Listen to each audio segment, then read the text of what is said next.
With the 3D platformer perhaps at its height in 2000, with a myriad of high-quality platformers releasing during that year alone, Cal the Kangaroo's arrival proved unsurprising. The debut title from Polish team X-Ray Interactive, Dreamcast owners would get another platformer on a system rife with competition, including Sega's own Sonic Adventure. Sadly, Cal's inaugural adventure would stumble on its core fundamentals, with control and collision detection issues turning regular gameplay into a frustrating time. Even when everything functions, it's a highly generic title which can be easily skipped, even by genre aficionados.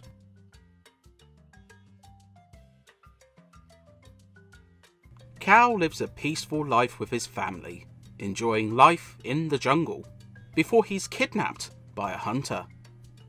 This kickstarts his adventure as you navigate hazardous stages, while taking out a myriad of henchmen along the way. Strangely, this adventure sees you going from outback jungles to some sort of ancient Colosseum, which climaxes with a boss fight against Zeus, only to immediately jump into space. Its themes are all over the shop, but it serves as a functional structure.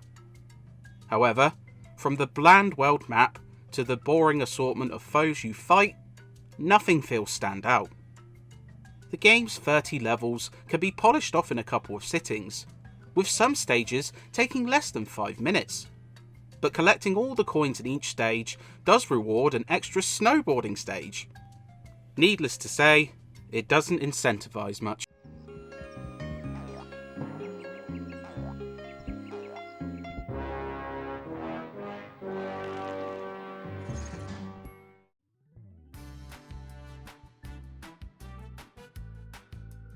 Cal's issues go far beyond a lack of identity and length, however.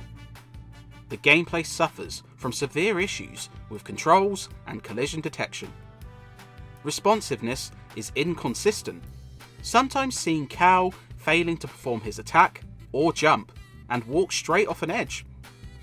Sometimes punching at a foe sees you missing despite being almost on top of them, while their strikes seem miles off, yet still cause you damage. It makes simply trying to navigate levels a chore, turns regular jumps into a nightmare, and renders combat a pain. The camera compounds matters, often failing to keep track of Cal and sometimes getting stuck on objects. The low point is a handful of chase sequences, which feel horrendous to control due to flipping your view without changing the controls, overly fast death hazards which require constant jumping to avoid, and a smattering of hazards that are only visible just before you hit them. You can manually place your own checkpoints, a novel mechanic, and needless to say, saving them for these would be best.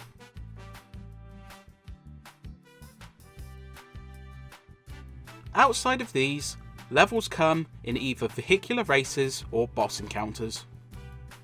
With something of an extreme sports flair, seeing Cal riding a glider, hovercraft, and even crocodile, these are probably the strongest aspect of the game, feeling decent to control and tricky yet fair. Bosses are significantly less fun, a take on the free-hit Nintendo formula done in the most obscure, infuriating way possible. Whether it's awkwardly trying to lure a bear to an oddly timed anvil drop, trying to knock Zeus off his cloud with a specific jump, or dealing with an infuriating robot covered in a shield and electric lasers, none of these feel enjoyable and leave you gritting your teeth. Without any clues on how to defeat them, it feels counterproductive to Cal's target audience.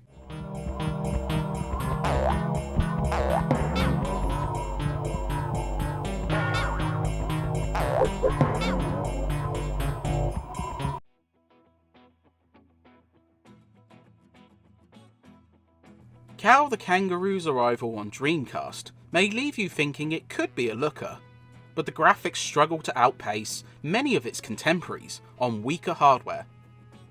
Despite being very colourful and varied, much of the texture work and designs look muddy and unflattering.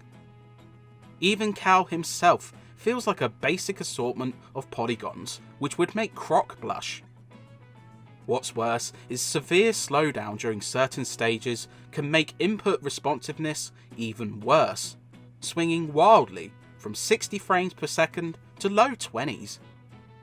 The audio is also mixed, as while the music accompaniment ranges from catchy to generic, the loops are often so short that tracks repeat multiple times on a stage, leaving you bored with repetition. Sound effects hit all the expected points, with cartoony smashes and crashes feeling appropriate if uninspired.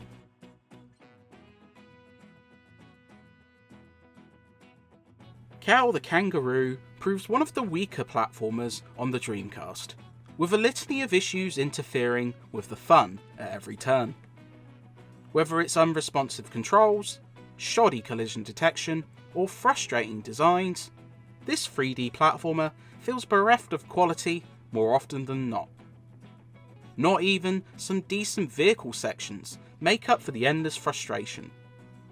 Even with a shorter length and colourful cheer, Cal feels like an imitator of much better platforming experiences, while forgetting what makes these games enjoyable in the first place. Unless you absolutely crave owning every 3D platformer on Sega's 6th gen platform, steer clear of this one like a kangaroo punch to the jaw.